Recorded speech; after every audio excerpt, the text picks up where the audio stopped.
The Lord be with you. and with your spirit. A reading from the Holy Gospel according to Matthew. Glory to you, O Lord. When Jesus came down from the mountain, great crowds followed him. And then a leper approached, did him homage, and said, Lord, if you wish, you can make me clean. He stretched out his hand, touched him, and said, I will do it. Be made clean. His leprosy was cleansed immediately.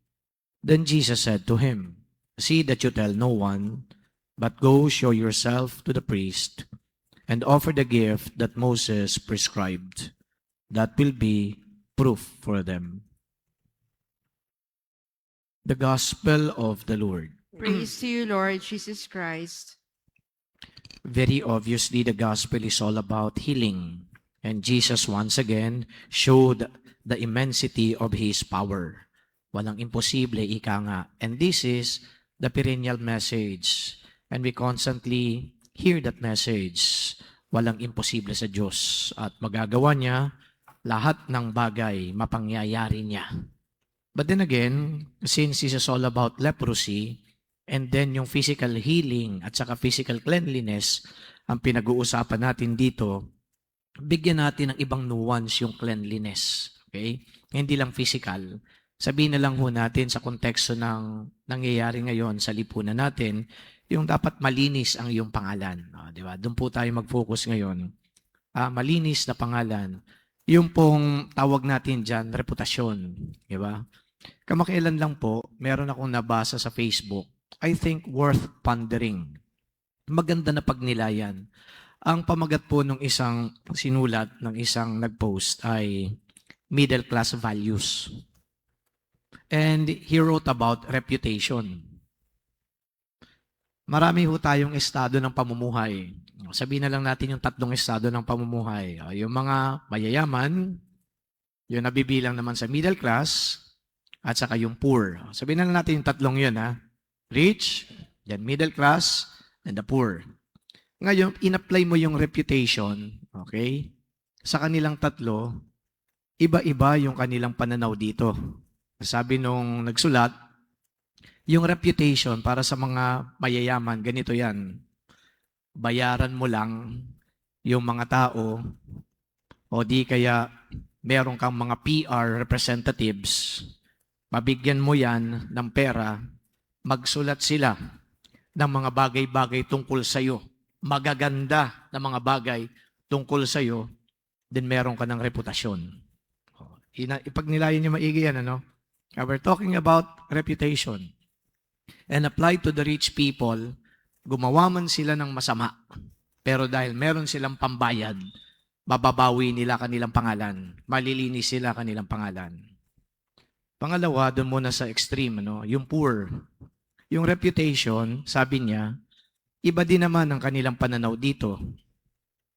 Mahirap kami, aanhin namin yung reputasyon na yan kung wala naman kami makakain. Kaya maaring sila ay, posibleng ganito gawin, ha? Pwedeng ibenta nila kanilang boto. Pwedeng sila ay magpadala ng kanilang kamag-anak para, maging entertainer kung saan.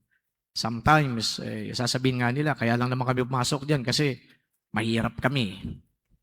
Paano kami kakain? Kaya napilitan lang ako na pumasok sa ganitong trabaho. Di ba? Ay yung trabaho na yon, trabaho na pwede kang i-describe na you are a person of ill repute. Kasi nga dahil sa trabaho mo. Kaya sasabihin nila, aanhin namin ang reputasyon na yan. Kung kami naman ay gutom, kailangan namin kumayod. Kaya kung ano yung available na trabaho, gagawin ko na. Kahit na nga yung trabaho na yun ay masama. Pero doon sa middle class, sabi naman, yan lang ang may papamana ko sa inyo. Yung malinis sa pangalan. Hindi naman sila kahit isang tuka, kahit papano, kumikita naman, kumakain. Hindi naman sila ultra rich, wala silang pambayad. Kaya sabi nila, sabi nung nagsulat, sa middle class yung reputation, may balanse. Hindi mo kinakailangang magbayad, kaya hindi ka gagawa ng masama. Both yun. Hindi ka gagawa ng masama dahil wala kang pambayad. Hindi ka gagawa ng masama kasi kahit papano kumakain ka naman. So ngayon, yung malinis sa pangalan, natawagin natin reputation, parang ang dapat pantay-pantay sana, di ba? Wala dapat sa estado ng pamumuhay. But when applied to these circumstances, mukhang nagkakaiba. Ngayon, i-reflect natin yan sa nangyayari nga sa ating lipunan. Sino ba yung mas mga magnanakaw? Sagutin nyo na lang sa sarili ninyo. Pwedeng yung mga nagnanakaw mahirap, pero wag mong sabihin mahirap lang ang nagnanakaw. Baka mas malaki pa nga ang ninanakaw na dati nang meron sa buhay. Di ba? Nasaan doon yung middle class? Sabi nung nagsalat, naninimbang sila. Kasi nga, yan lang may papamana ko sa iyo, malinis na pangalan, kaya wag kang gagawa ng kung anon, magsumikap ka na lang. So my dear friends, brothers and sisters, in all circumstances of life, we are going to be dealt with ng parehas na bagay, but the way we respond to it, magkakaiba. Magkakaiba. Etong healing dito, again, we talk about, nalinis yung kanyang katawan, physically speaking. Hindi po siya, kumbaga ay nagkaroon pa ng sakit, okay? Natapos yung kanyang sakit. Pero sa ibang bahagi naman ng gospel, yung same healing, iba naman po yung 10 na pinagaling ni Jesus, iba-iba din yung kanilang naging reaction. Merong isa bumalik para magpasalamat. Pero yung siyam, hindi bumalik. Baala na sila sa buhay nila. So I guess, what the message is telling us is this. We may be dealt with, with the same things, and then we react differently to it. Pero ang gusto ng Diyos dito, yung gawin natin kung ano yung nararapat. Yung gawin natin kung ano yung tama. Ngayon ang tanong dito, ano ba yung tama? Sa dinami-dami na natututunan natin sa mundo, ano ba talaga yung tama?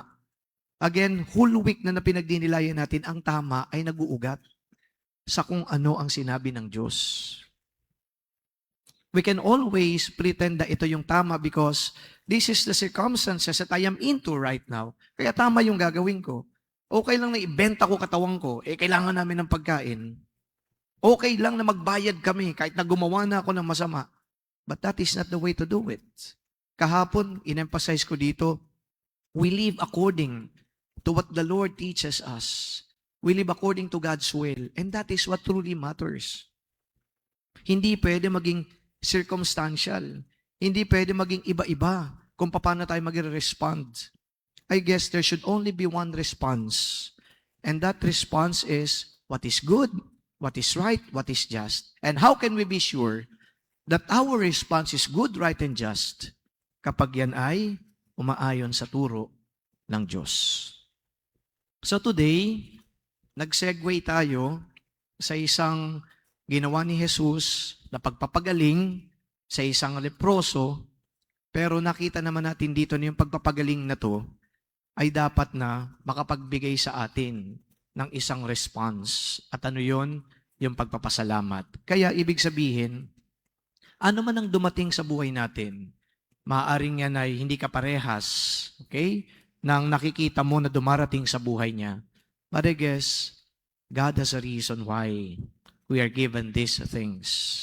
Kaya yung pagpapasalamat at appreciation na lang ang ipakita natin sa Kanya. And the best way to express that gratitude and appreciation is always to live according to His will. Amen.